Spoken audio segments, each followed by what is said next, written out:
I'm here to offer this month's Playdate update. Wait, do I play the... Oh, you can if you want. You can go there if you fancy. You can decide. I bought and played through the entirety of RNG Party's newest narrative title, Echoes of the Emergent. Echoes of the Emergent. Echoes of the Emergent. There's quite a lot I want to say about this one, but I'm hyper conscious that as a narrative game, it is essentially a kinetic visual novel that, to spoil too much story, ruins the entire reason to pick up and play the game. So I'm going to be quite guarded in what I say about the story itself. I don't think it's a massive surprise that RNG have developed a straight visual novel like this. If you look at either of their two previous releases, Backspace Buchan and Bloom, this is clearly a team that is interested in and excited by the power of words. So knowing that this is, as I say, a kinetic novel is really important, though, because that means it is just a straight story that's got visuals and audio to enhance the experience, but there are no branching paths, there's no choices, there's no interactive elements outside of just manually advancing text with the face button. So you've got to know that going in. It's one of those things that sometimes people go, well, it's just reading, wasn't it? And it's like, that's what it said in the box. So yes, it was. So it's important. It's important to have that up front. Like, this in itself is not a positive or negative. It's just kind of setting the scene for the genre that this game falls into.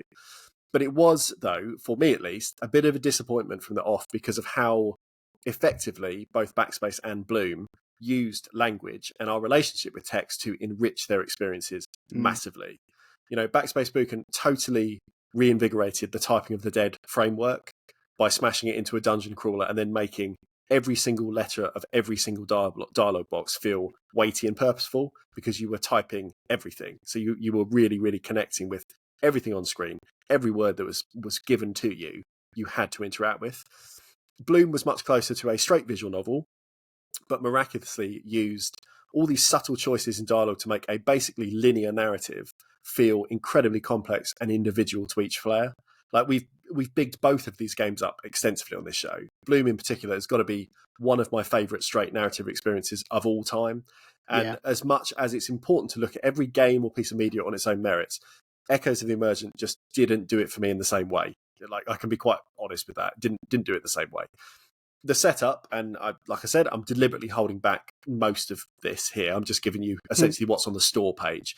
You play as Ayumi. That's a young girl trying her best to navigate and survive a post-apocalyptic Japan. The store page says the game tries to walk a balance of Ayumi's resilience and fragility. And whilst this is absolutely on show in the game story, it's only 3 or so hours, as a runtime or read time, however you want to quantify it. And it isn't really long enough to go far enough to properly flesh out the character, I don't think, for what they kind of intend to do. The best parts of the experience are the art and music. The black and white dithered backgrounds are absolutely stunning. Like, they look as if they've been rendered in some sort of 3D modeling program and then manipulated to add subtle motion and then captured as like small looping sort of GIFs to nail a sense of disorientating movement. It's very hard to describe, but if you imagine standing in a room on a ship or ferry where it's got that kind of slight otherworldly sway, sort of seeing out the windows that nothing's static, it's kind of halfway there. It gives everything this kind of feeling of just being slightly uneasy. You're not steady in any of the scenes you're standing in. The audio sits somewhere between little post-rock licks and ambient work, and for the cool kids out there, some of the melodic work reminded me of the interstitial tracks on the Appleseed Cast's Low Level Owl project, an album I really, really love, and some of the more abstract pieces put me in mind of the ambient duo Windy and Carl. So if you want to do some further musical reading, there's a couple of suggestions for you. I do and am. The visuals combined with the soundtrack really does render strangely palpable scenes, even when viewed on the Playdate's tiny display.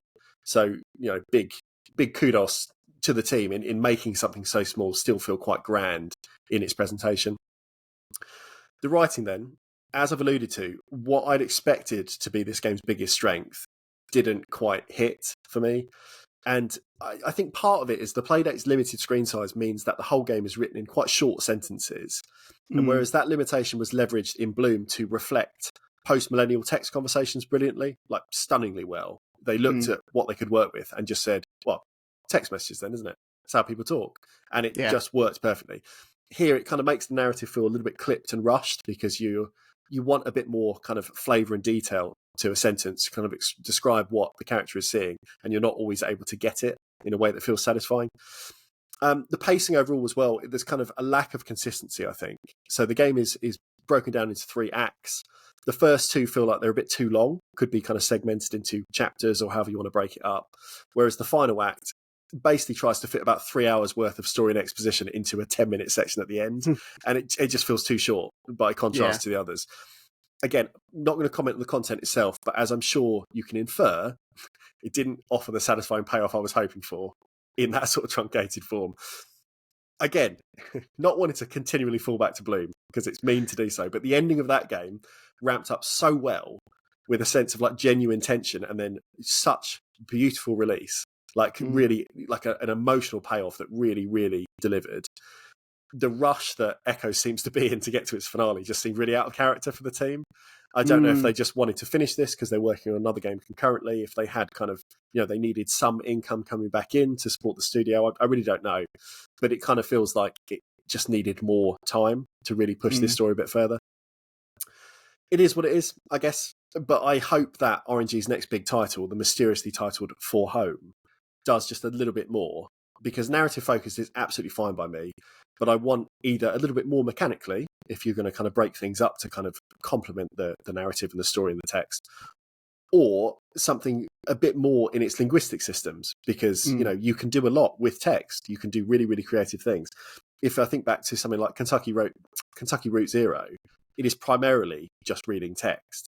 Yeah. But it approaches it in so many different directions and ways that it was always Kentucky exciting. Fried clicking. Yeah. It contextualized it in so many different ways that it felt worthwhile and valuable, no matter what you were reading, whether it was single words or whether it was a big page of prose. You can do a lot with writing, and I know they're capable because we've watched them do it in other formats. Yeah.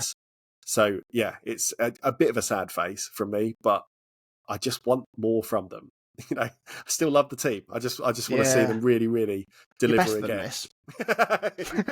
Yeah, that's what you'd write as a teacher, wouldn't it? It'd be like, absolutely, not your best work. I know you're capable of more. Yeah. End of year report, sort of saying. Yeah, absolutely. Didn't apply themselves quite as much this year. But yeah, a rare miss, I guess. But not it angry. Is what it is. Just disappointed.